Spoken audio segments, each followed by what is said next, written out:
Hey up viewers and vieweresses, my name is General Red Strategist and welcome back to a round of Reddit with myself and Phil. No Connor We unfortunately, are but he's with us asking. in spirit, isn't he Phil? He's here. And today we are asking the UK.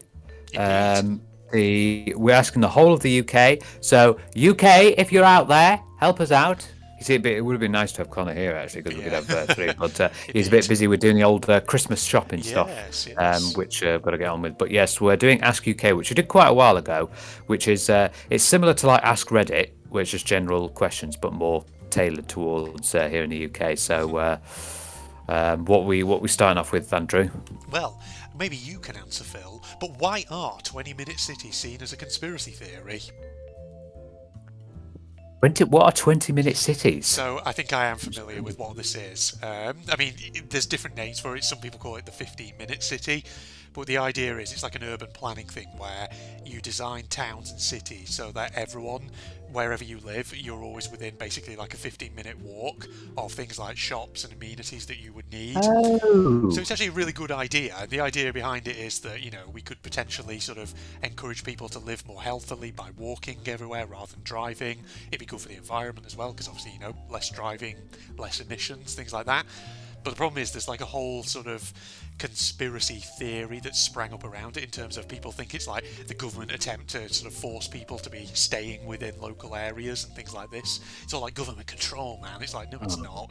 It's just, why do we have? What yeah. I don't understand is why are there conspiracy theories about various different things? There's always a conspiracy theory popping up for Conspiracy. something. Like, leave it alone. Yeah. There's no need to have conspiracy theories popping up It's for because, everything. Oh, yeah. we didn't land on the moon. No, it's all it's all been staged. They Yeah. had the cameras up. Okay, right, There's, okay. yeah. There's a variety of reasons why people believe in these kind of things. Does this guy have more to say? You might as well Yeah, let's have go a into the look. link. Um, Ah, I thought the so. concept of 20-minute neighbourhood is that individuals can live their daily lives without depending on a Oh, private vehicle to take them to another area. oh dear. I should have just you should have just gone into it Yeah, then, and he's but I've basically got it. explained it. Yeah, basically bang on the mark. For example, for work, shopping, doctors. To me, it seems ideal. It takes me an hour on the bus to go to the hospital, get to work, etc. If the vision is to cut that in a lot of cases and create more time for me, what's the downside? As far as I know, there's no intention to make it a rule. It's simply a directive for planners to promote a diverse range of services into smaller areas. Yeah, Yes, indeed. I feel that is ideal. Yes, because if you've got things within various places, and it doesn't take ages to get places. Like you've got your doctors, you've got your shops. It's so convenient. Like if you've got if you come down with an ailment and you want to get to the doctors quick, you don't want to be sat in your car for No. half an hour to get to your nearest GP, and you're struggling, and you just want to get there. Yeah, So 20-minute indeed. cities, 50-minute cities. This is like the first I've heard of it, but already Yeah. I'm thinking, wow, It's a bloody good good idea. rule. Yeah. I mean, the thing is, like, I could understand if people are a bit critical of it. If, for example, there's like a local council that does a really shit job with the planning and ends up sort of not thinking it through and ends up kind of, like, for example, like building a load of houses without putting proper sort of infrastructure and services within easy reach. Yeah, I can understand criticisms from that aspect. But yeah, the conspiracy theories about it are ridiculous. It's not an effort to confine people, things like that. It is just an effort to try and Absolutely say not. No, encourage better nothing's. living. Why would they want to confine people? It's not. I mean, it's not like the Simpsons movie. The Everyone dome. confined within a dome. Yeah. Yes. God, it's been a while since I saw the Simpsons movie. I must Ah, you say. see what I did this time? It was me Yeah, it was who you. brought up the Simpsons. Yeah, but we Yeah. can't have that, Du- Phil. du- du- du- du- du- du- du- du- du- du- du. There we are. No, we can't have that, Phil. It's my job to make the Simpsons references here, not Too yours. late. I've already done it. You got to stay in your lane, boy. There we are. You know. Right, so that's that one. Over to you to read this next one. Okay. Are there any major culture shocks for Americans in the UK? Now, this is going to be funny because lots of Americans who've come to the UK experience various different things, and it can be Yeah, uh, really peculiar for them. indeed. Let's have a look at some of the comments actually that have been left on this because there's probably plenty of suggestions. J. Matthew B says, house probably won't have air conditioning, the washing machine will probably be in the kitchen, heating will cost a fortune, we don't put as much ice in drinks as you're used to. I mean, yeah, I can see. I can So see. those are some key ones. Yes. I think so. I think with regards to the house having air conditioning is I can seem to hear I can hear myself through your microphone there. Can I you? think. Oh, that's weird. Yeah, You which is should a be bit able to funny. do that. Yeah, what are you saying? Sorry. Sorry, yes, but the fact, yes, if I go through a few of those points just to explain to anyone outside the UK, we don't have air conditioning in our houses. It's not a common thing because we don't have huge amounts. It doesn't really get that hot No. enough for us to warrant air conditioning. Although it's very hot this Yeah. summer, but it's not a common thing for the UK. Washing machine, yeah, it is a common thing to have it. I mean, I've got it. I've got my washing machines in my kitchen, although my dryer is over in the garage.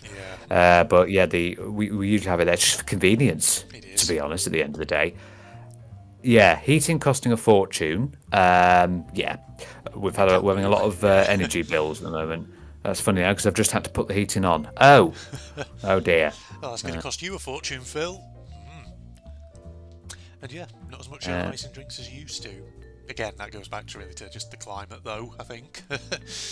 But I want to keep it. yeah, Plugs in the bathroom. I'd have thought that should be everywhere because you shouldn't really have plugs near water. yeah. There's a lot of water in the bathroom. I mean, the only thing I could think of a plug in the bathroom that you might have would be if you have like a plug-in for a shaver, something like that. Electric I've seen razor or those. whatever. Yeah, I've seen those. Indeed. So you put it in. Is that your impersonation of an electric razor? Yeah, do you like it? I mean, if there's any Gillette, if you want to hire me as your voice actor, boom. Yeah, I'm just going to scroll on past that one because there we are. Yeah, that's some friggin' things that we say in the UK, which in other places have very different meanings. Just saying. Yeah, Yeah. different text, isn't it? Yeah, indeed. I mean, to be honest though, I feel like I don't know. I feel like here in the UK, it's becoming more and more common for us to sort of define some of these words in the offensive way and therefore not say them. I feel like the meaning of them is becoming more pejorative as time goes on, but that might just be me. My favourite sort of one is the fact that what Americans call the bum bag is the fanny pack Yeah. because they don't realise what our term for fanny is. Yes. And for those of you who don't, it's vagina. Vagine. Yes, indeed. Biggest thing for me as an American, you guys can correct me if you disagree, British people find it cringy if you walk up to them in social gatherings with a big smile and say, "Hi, my name is, what's yours?" You get better reception if you make a remark about what's going on or ask a relevant question, only later on introduce yourself. Also, smile less. I mean, yeah, maybe to extent. I don't know, I think it really depends on the social gathering, though, kind of people you're with. Yeah, we don't tend to do a lot of "Hi, my name is." We just tend. Sometimes True. I've noticed Yeah. it's a lot of just straight up going into a conversation, Yeah. and then maybe ask names later on. Indeed. I don't know. I don't know. I feel like I don't know. I feel like it depends on the situation, but yeah.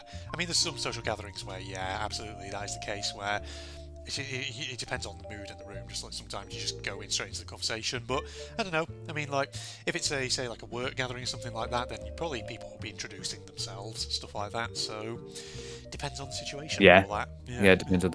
Also, El Shaw, I think he's completely fucking wrong about that. No, that just doesn't happen. Don't swear on my channel, you shit. Come on now, don't do that. How rude! Yes. How rude. very rude. Swearing. Yeah, I suppose we do. There are moments where we swear quite a bit, but so if you go into like the rough parts of like Manchester or London, yeah, you will. Absolutely. I mean, to be honest, I think it's pretty much ubiquitous across the entire country and all that. I'm hoping I use that big word in the right sort of way, but there we are.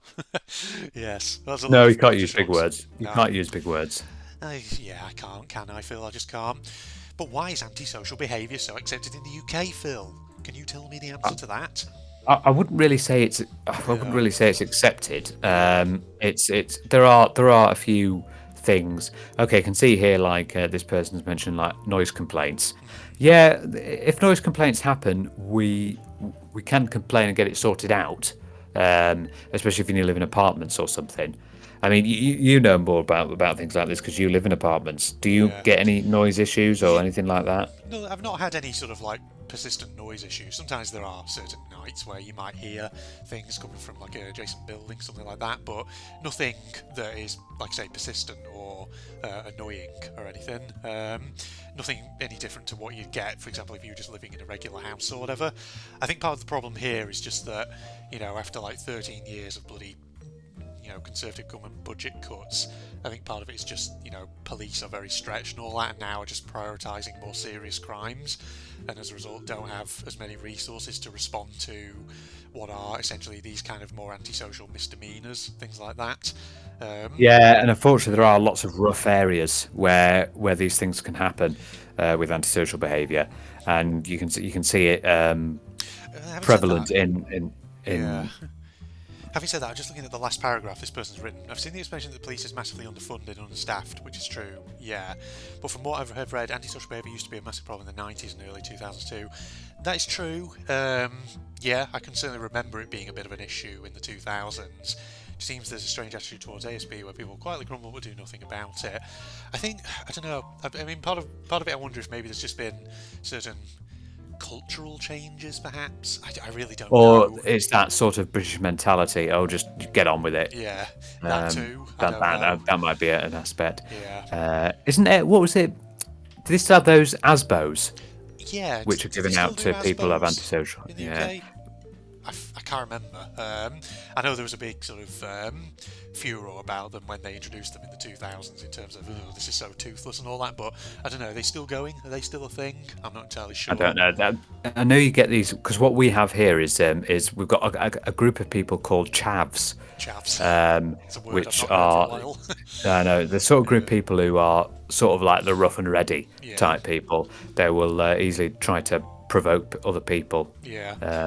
So And try to basically, fight. yeah, it stood for council housed and violent, is what it was, which, to be fair, there's a lot of people in the country who live in council accommodation who are not violent and horrible, who are probably quite nice people, to be honest with you. But it's just sort of referring to that kind of subsection of sort of minorities within populations that come from sort of inner city deprived council accommodation, things like that, where there might be things like social cohesion and social deprivation problems. Yeah, getting it leads them to do various things, and it doesn't help that their parents are also not the best either. Sometimes, indeed. in regards to. That's what it was. You can usually tell. Yeah, they used to have a sort of style of dressing like full tracksuits. Indeed. Yeah, all over. Yeah, I think other countries, there probably are variations of that in other countries. They just go by different names. Like, I think in Australia, they have a similar sort of thing, but they call them, I think, is it bogans they call them in Australia? Yeah, there'll probably be stuff all over the world, but yeah. Indeed. Ooh, antisocial behaviour. Yes. There we go. What is the limit on swearing in an office? Well, the main thing you say there, it depends on the work environment. It does. Some places, well, especially those places that face the public, oh God, it's big ban on swearing. Yes, You won't be able to swear at all. But ones where it's not, like in my workplace, we can swear all we want. You'll have people flinging out shits and fucks all over the place, and it's absolutely fine. Flinging out shits. That sounds awful.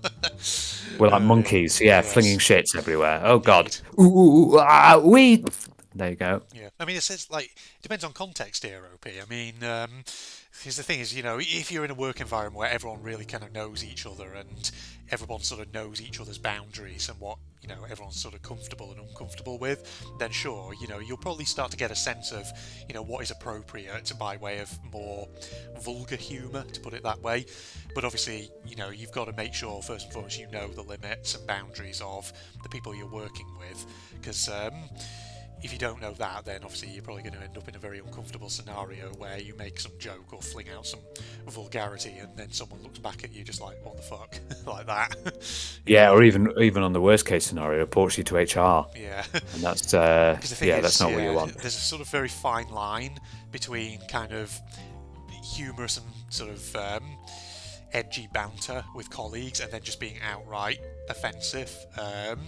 And you've got to be very careful, obviously, to make sure you understand where that line is before you start doing anything that might kind of get you into trouble. So, yes, just be a little cautious with it, I would say. If in doubt, be cautious and all that. That's a good thing to say. Yeah, absolutely. Just some places will be fine with it, some won't, but mostly the ones that are public facing, you shouldn't really. Indeed. Why don't people from the UK talk about the desserts puddings when people say they don't like British cuisine? That's my answer. I immigrated to the UK from the Caribbean almost 10 years ago, and I'll be honest, the traditional British food, while certainly not as bad as the internet suggests, is average when compared to other cuisines. On the other hand, I've been absolutely blown away by the desserts offered here. Scones, sticky toffee, crumbles, etc. I wonder why these desserts are not a big deal when talking about British cuisine, especially online. I know it's not only me, but when my family came, they were not a fan of the savoury British food, but absolutely loved the desserts and took back a few. That is a good question. That is a good question. Yeah, we do have some good desserts, and yeah, we do have a bad reputation on the internet. But we do, even though you're not a fan of the savoury British food, though, we do have some good ones. But yeah, we do have like sticky toffee pudding is fantastic. Apple crumble. Oof. Oh, that's a bit of all right. Is apple crumble, especially Eton raspberry mess or something. Eton mess. Yeah. Oh, Eton mess is fantastic. Knickerbocker glory and all these kind of things. Yeah. Knickerbocker glory. Yeah, we do have some good desserts, don't we? There's some real big meringue pies and things like that. Yes. So the thing is, I think actually this OP raises a good point. When people say that the British don't do good cuisine, well, actually, it's probably because they're looking at the wrong things. If you're talking about savoury British food, then sure, that can sometimes be sort of very plain or very stodgy. But when it comes to desserts, that's where British cuisine probably does actually shine through a lot better. What about one of the most famously named Spotted Dick? Yes, Spotted Dick. Yes, we love a good spotted dick, don't we, Phil? Oh dear. But we do there are some good savoury foods that we have, like cottage pie, shepherd's pie. They're fantastic. They're lovely. Obviously, fish and chips is one of our famous cuisines that is nice, especially when you get as long as you get a good nice fish, and a good selection of chips as well. Indeed. And the thing is, I would say like with fish and chips and things like that, don't judge it by like some random takeaway that you've just visited. Judge it by actual like proper pub fish and chips that you get in proper like pub restaurants, things like that. Because usually that will be higher end. It'll be more gourmet. It'll have a bit more going on with it in terms of it'll have like proper sort of like minted peas and things like that. Come with like and with cottage pie or shepherd's pie, when you make it yourself or something, it'll be really nice. Indeed. Especially when you get the lovely cheese crumb on top. That just gives it that added flavour. Yes, indeed. One actual type of British cuisine, though, I'm assuming it's British here, but that I've always been a bit sort of kind of meh towards, unless it's made with proper sweet potato, is fish pie. Because I often find that if you just make fish pie with normal potatoes, I just find it's very bland. Whereas I find if you make it with sweet potato, suddenly it becomes a lot more interesting. Sweet potato is really one of those things that is really quite lovely because it's sticky as well, isn't it? It is, and it's sort of orangey colour. But it's really good, especially if you make sweet potato chips as well. They're really good. They give it that added oomph compared to an old sort of like 1970s dish that was apparently all the rage back here in the UK back in the 70s, which I just cannot. Well, I can eat it, but personally, if you gave me the option, if I had to choose it, I would absolutely be like, no, thank you. It would be a prawn cocktail. Get rid of it. Prawn cocktail's not too bad. I prefer it in the crisps format. The crisps. Cocktail crisps. Prawn cocktail crisps are very good. Yes. I like them. Indeed, yeah. But yeah, it's just I think it goes back to the fact that when I was a kid and we'd go around to my grandmother's on my dad's side of the family for Christmas dinners, things like that, and she would always do a starter, and it would always every dang year be prawn cocktail. And the thing is, I've never been. I don't dislike prawns, but they're not the kind of thing that I personally would choose to eat. I just find the texture a bit sort of rubbery. And the problem is when you've got all like that lettuce and you've got like that prawn cocktail dressing on it, it feels like eventually, if you don't eat it quickly enough, everything just turns into like a sort of leafy slush at the bottom of the dish or whatever. Have it in a sandwich then. Just have a prawn cocktail sandwich. Yeah, they're good. No, thank you. All right, it's you, isn't it? Next one. So this person's asking, what life hacks have you found to make life in the UK easier? Okay. Uh, Pay 13.50 per load of laundry to have it collected, washed, dried, and folded. Okay. Right. So what do I people suppose say? that's one little useful trick. Yeah, if you want to save on doing your laundry, you can do that. Groceries delivered. Yes, yes. My parents do that. They get a delivery from Tesco every week, Yeah. which helps them out. Gets their groceries in.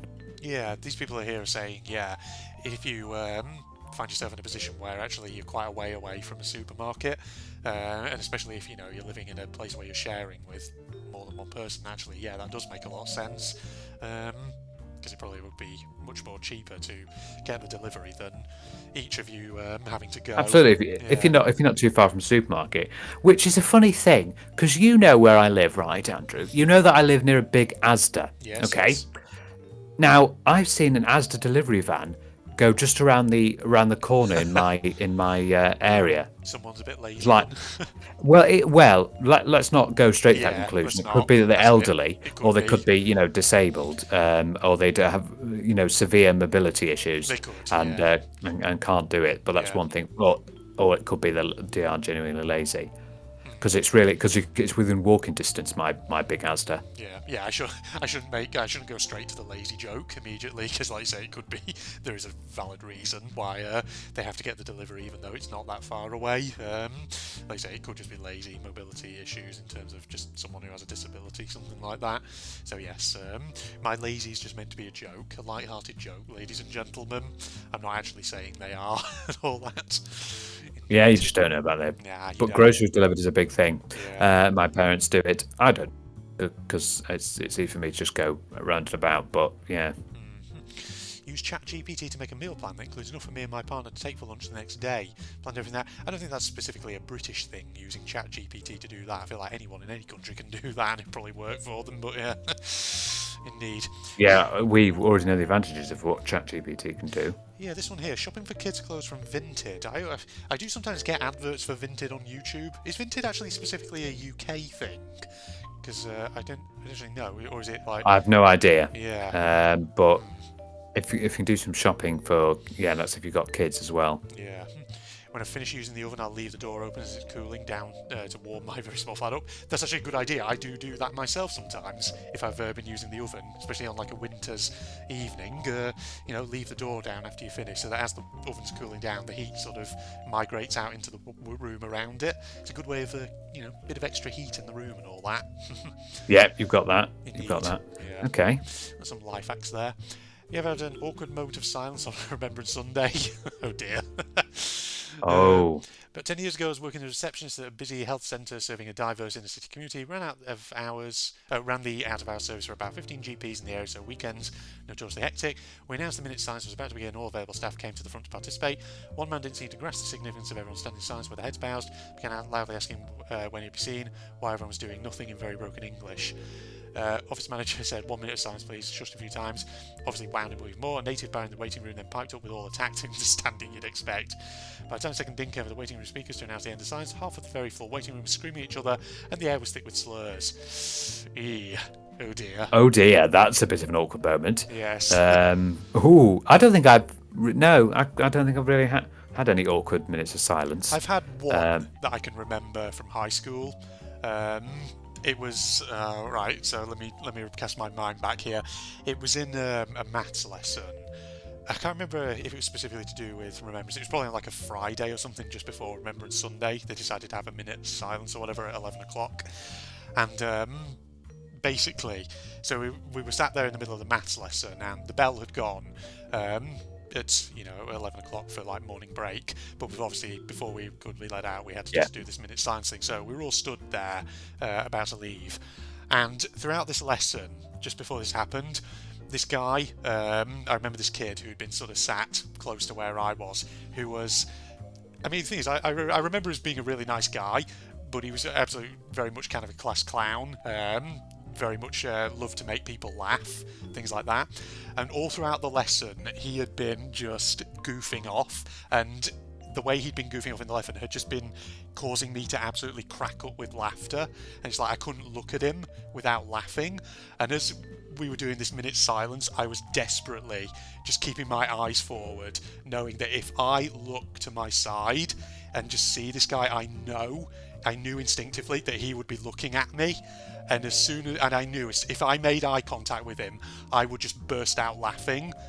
And I was like, do not look at him, do not look at him. And my God, it was so that crucial painful. point. Yeah. Yeah. It was Oh, like, dear. I cannot burst out laughing here. This is a serious moment. Yeah. Imagine if you did burst out laughing. Oh my God.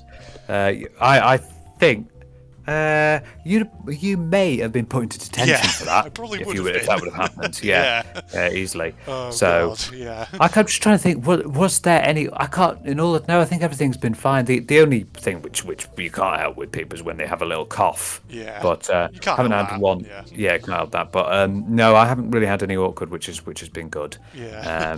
I just but remember what is fun? that. Yeah. I just remember when it felt like, you know that saying of that Albert Einstein is said to have said, where it's like, an hour doing something that you enjoy feels more like a minute, whereas walking over hot coals for 10 seconds feels more like an hour. Well, that 1 minute of desperately trying not to look at this guy in my class felt so damn long. And then afterwards, I was just understandable. Like, you absolute douche. You nearly made me laugh. I was desperately trying not to look at you. Yeah. You should have looked down. That would have helped even further. Probably. What is funny, I've noticed, is sometimes on day when you like, if you've got stuff to do and you have to go into a shop or something, sometimes people still carry on doing stuff. Yeah. Some people just stand there and just stay silent, but some people just carry on with their, like, wheeling their trolleys around or something. Like, you're not gonna just stand for a bit and have a bit of respect? No.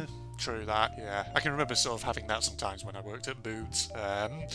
Because obviously, like, working on the till or something, and the minute silence happens, but the customer you're serving just sort of, is like sort of trying to subtly indicate, oh yeah, we can keep going and all that. And I was like, should we keep going? Should we just wait a minute? Indeed. You get people like that, but you just have to sort of deal with them, I think, as best as you can. Indeed. Well, that's an interesting one, actually. The crappiest way that you've been conned, robbed, or scammed. Okay. In a taxi by myself, coming back from a night out, it was absolutely steaming. Knew I was going to be sick, so I asked the taxi driver to pull over and let me out quickly to be sick. He said no, because I'd run off. Could barely sit up straight, let alone run off. In the end, we agreed I'd give him £50 security, I wouldn't run off. Jumped out and walked barefoot into some bush and was sick a couple of times. Once done, I turned around and saw there was no taxi. I fucked off with my £50 and my heels. Had a 2-mile walk home at 3 in the morning with no shoes on. Phone was dead. I was £50 down. Wow. Ooh. Yikes. Oh, that's not. Oh dear. Yeah. That's. But I mean, £50. But what happens if you think about giving more, depending on the drive? Then he's got less. But well, if it was got more, yeah. He doesn't care. He just thought £50, score, get out of there. Oh dear. Yeah. I think I've told you before about when I worked at Boots that I did once get a change scammer at one time. Oh yes, you did. I remember you talking about that. Yeah. Why do people do it? I don't think I haven't been conned or scammed or anything, and I'm always cautious when I go to like places where you pay with a card. Yeah. Just like I give the card reader or unit a little toggle, just because there's those credit card skimmers who put like fake ones on the top of it, and then they can steal your information. So I always, whenever I'm like paying for like the petrol or the automated ones, I give it a little tug, just to make sure it is fully on and doesn't come off. Yeah, you should. Just be wary and all that, because people do these things. But full on scamming, no, I haven't. The closest thing, I remember once you downloaded a game from, I think it was GOG or so. No, it was a Yoshik, and it gave you a virus, didn't it? Oh, that wasn't a deliberate attempt to scam me or anything like that. What that was, I remember that. It was an RTCW custom add-on that people have been recommending I play. It was a Yoshik one, but when I clicked the sort of link to it, it went to obviously like a file sharing site that was probably like headquartered in Russia or somewhere, and it wasn't that the site itself was necessarily bad. I think it was just that it had like ads on it that probably had malware. and stuff on it, and I might have misclicked on something, and thus it freaking gave me a virus, and I had to freaking take it to a repairman just to get the virus off. I mean, he managed to get it off and returned it to me, but it was annoying because obviously it just meant that there were a few sort of it meant, because obviously he had to like sort of wipe certain files from it just to clear it up. It meant that I had to reinstall a load of my Steam games, which kind of reset progress in some of them, which was a bit annoying. But I remember that. Yeah, that's really annoying when that happens. You've really got to be careful nowadays, haven't you? Yeah. With all sorts of things, there's all sorts of scams and things, and there's videos on YouTube that people should watch about various scams to watch out for when being a tourist, because they'll grab you. The tourist scams are very infamous, and they'll know you're a tourist and try to scam you for something. Like there's one where like a friendly one where there's like two guys and one comes up to you and like bees your friends like oh no and everything, and then the other guy slips behind and steals something. Oh, that's like an old pickpocketing technique. Yeah, distract them so that then the other guy can come in and take something off you. Indeed. Well, I think that's a good one. We've got about 30 minutes there, Phil, which is pretty good. Yeah, we've had a good there? little conversation about various different things about it's interesting this. Yeah. Ask the UK what various different ones. Yeah, indeed. Well, thanks for joining us then, everybody. I'm sure you may have learned a few things there, or maybe you have a few thoughts you want to leave in the comments and all that, in which case you can do. In the meantime... Please don't one of your thoughts don't be, why is Phil so dumb? Oh, wow, how rude. No. How very rude. How very rude, innocuous viewer, who's probably not going to write that at all, but has decided to write it because I said so. Indeed. He's not dumb, okay, ladies and gentlemen. He's just mildly dim, that's all. There we are. I'm mentally slightly challenged. Mentally slightly challenged, okay. There we go. You heard it here first, ladies and gents. Facebook and Twitter down below. Links, rather, that is down below. Along with the links to my propagandist channel and all that. I don't know why I pronounced it like that. I can't believe you haven't given me your MySpace link yet. MySpace. Oh my god. Jesus, don't remind me of MySpace. That's cringy memories from like 2008 or whatever. God, yeah. I remember when you wrote a story on that about the time that we went paintballing. Oh god. Oh, yeah. Don't remind me. God, that was crazy. Yes. There's my links and all that down below. But other than that, we're signing off now. Phil, goodbye, everybody. Yes, I hope you've had fun, guys. Goodbye. Yeah. So, if I was Maya at this point, I would have just stopped playing it.